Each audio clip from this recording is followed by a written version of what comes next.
नमस्कार दोस्तों, notification of MP में आपका बहुत बहुत स्वागत है।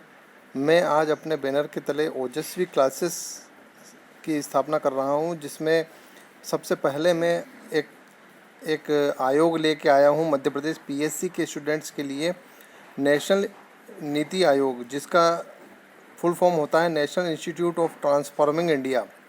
नीति आयोग का गठन 1 जनवरी 2015, याद रखिएगा 1 जनवरी 2015 नीति आयोग, 1 जनवरी 2015 नीति आयोग को योजना आयोग के स्थान पर किया गया था। 1 जनवरी 2015 को नीति आयोग का गठन जो है योजना आयोग के स्थान पर किया गया था। इसका प्रमुख कार्य यह है कि ये सरकार के थिंक टैंक यानी कि इसके विचार की जो बैंक है उसकी तरह कार्य करेगा। ये सरकार को आगे बढ़ाने के लिए अग्रसर रहेगा। केंद्र तथा राज्य सरकारों को नीति योजना के निर्माण में सहयोगी सलाह उपलब्ध कराएगा। मतलब इसका ये अर्थ है कि ये आने वाली जो 5 वर्ष होंगे या 10 वर्ष होंगे या 15 वर्षों के लिए अगर गठन किया जाता है तो ये उस आगामी 15 वर्षों में स्वास्थ्य, शिक्षा, रोजगार, इनके बारे में सरकार को क्या क्या नीतियां अपनानी चाहिए, उसको कैसे अप्लाई करना है, इसके बारे में नीति आयोग सरकार को सलाह उपलब्ध कराएगा। इसमें स्ट्रक्चर इस प्रकार होता है, सीईओ होते हैं, भारत के सचिव स्तर का कोई अधिकारी होगा जिसे प्रधानमंत्री नियुक्त करेंगे, और इसमें सदस्य होते हैं। एक पूर्णकालिक सदस्य विषय विशेषज्ञ के रूप में उसको प्राथमिकता दी जाएगी। जो विषय विशेषज्ञ होगा उसको प्राथमिकता दी जाएगी। अंशकालिक सदस्य होंगे, इसमें 2 सदस्य अंशकालिक सदस्य के रूप में होंगे जो विश्वविद्यालय से या शोध संस्थाओं से चुने जाएंगे। जो रेपुटेटेड यूनिवर्सिटीज़ होती हैं या इंस्टीट्यूशंस होते हैं उनसे इनको 2 सदस्यों को चुना जाएगा। 3 पदेन सदस्य मंत्रिपरिषद से अधिकतम 4 सदस्य नियुक्त किए जा सकेंगे। 3 पदेन सदस्य होंगे या अधिकतम 4 सदस्य मनोनीत हो सकेंगे, मतलब उसको चुना जाएगा वहाँ से।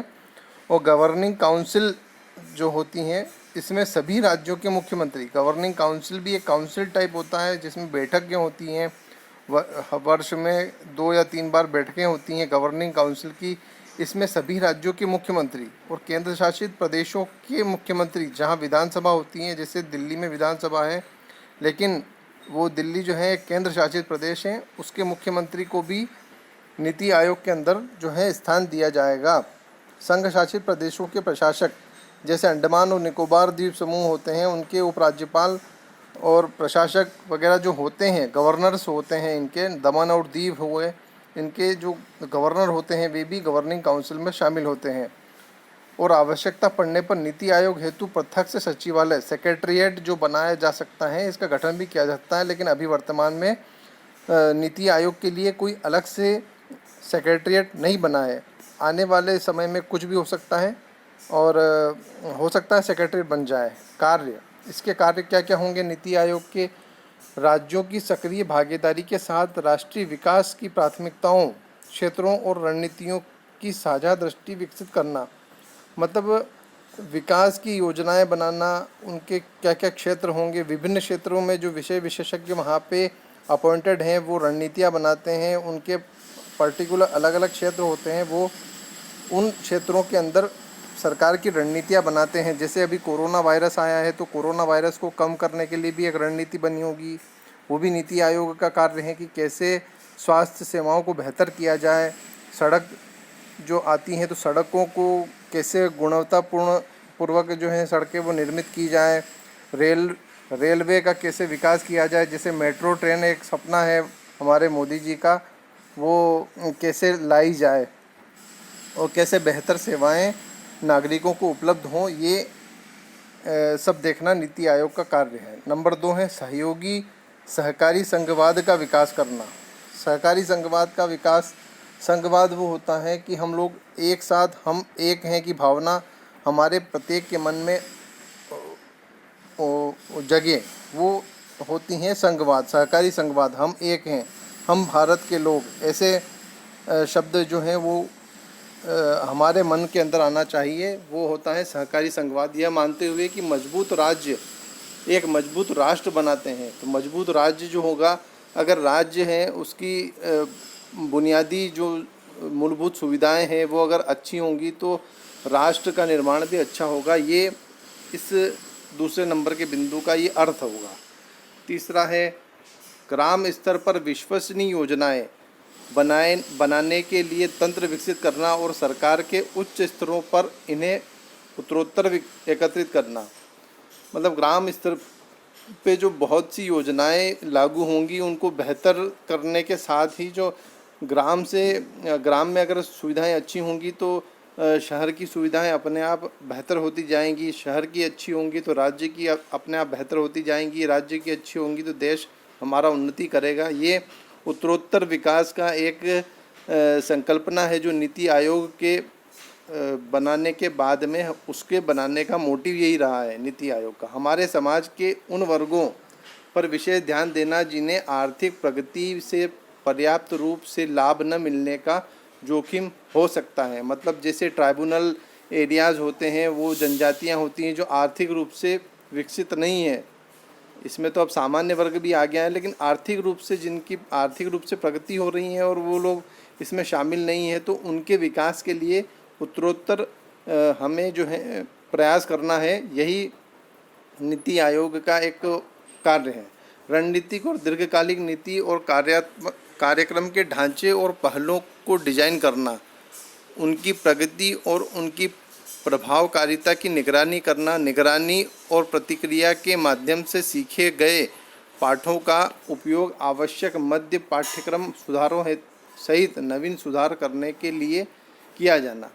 मतलब बुनियादी जो ढांचा है उसको मजबूत करना, उसके विकास और निरंतर उसके प्रगति के लिए कार्य करना, यही इस पांचवें बिंदु का मोटिव है। नंबर 6 है राष्ट्रीय और अंतर्राष्ट्रीय विशेषज्ञों, चिकित्सकों और अन्य भागीदारों के एक सहयोगी समुदाय के माध्यम से ज्ञान, नवाचार और उद्यमशीलता सहायता प्रणाली बनाना। मतलब बहुत सारे इसमें विशेषज्ञ होंगे, उनसे भी इनमें सलाह मांगी जाती हैं। नीति आयोग सभी के लिए खुला है और समय समय पर इसमें जो है आम नागरिकों से और विषय विशेषज्ञों से अपनी अपनी सलाहें मांगी जाती हैं और उन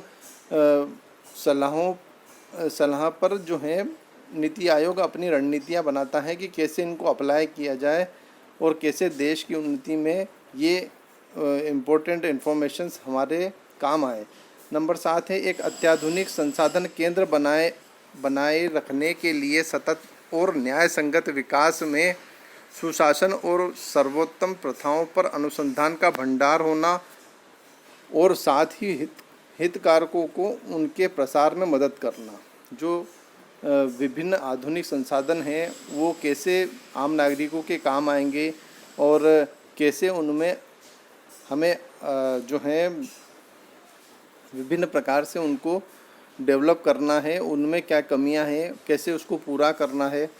जैसे हम लोग पढ़ा रहे हैं तो उसमें भी कोई कमी होगी तो उसको निरंतर उसकी टेक्निक में कैसे सुधार किया जाए, ये भी हमें देखना चाहिए और नागरिकों के हितों की रक्षा होनी चाहिए वहाँ पे और अच्छा सुशासन रहे। जैसे मैनेजमेंट के तौर पे एक एडमिनिस्ट्रेटर के तौर पे काम नहीं करना चाहिए। किसी भी व्यक्ति को जो है एक एडमिनिस्ट्रेटर के तौर पे काम करने से बेहतर है कि वो एक मैनेजर के तौर पे मैनेजरियल स्किल्स जो हैं वो अपनी डेवलप करें और उस हिसाब से जो है अपने कार्य को करवाएं। जैसे सबऑर्डिनेट सर्विसेज बहुत सारी होती हैं तो उसमें सबऑर्डिनेट सर्विसेज को करेक्ट करने का केवल पनिशमेंट देकर करेक्ट करना ही ये सही नहीं है। इसमें आपको मोटिवेशनल थेरेपी हैं, बहुत सारी थेरेपीज़ जो होती हैं वो भी अपनाना चाहिए। यही एक एडमिनिस्ट्रेटर का कार्य होता है, उसे मैनेजमेंट की तरह काम करना चाहिए। और सबसे महत्वपूर्ण जो बिंदु हैं, वर्तमान में इसके नीति आयोग के अध्यक्ष हैं माननीय श्री नरेंद्र मोदी, हमारे जो प्रधानमंत्री हैं वे नीति आयोग के अध्यक्ष हैं। उपाध्यक्ष हैं श्री राजीव कुमार, ये एक वरिष्ठ अर्थशास्त्री हैं और मुख्य कार्यपालन अधिकारी हैं श्री अमिताभ कांत। आप वापस से गौर करिए, अध्यक्ष कौन है नीति आयोग के, तो प्रधानमंत्री नरेंद्र मोदी। उपाध्यक्ष हैं श्री राजीव कुमार और इसके सीईओ हैं, चीफ एग्जीक्यूटिव ऑफिसर जो होता है मुख्य कार्यपालन अधिकारी, श्री अमिताभ कांत हैं अभी वर्तमान में।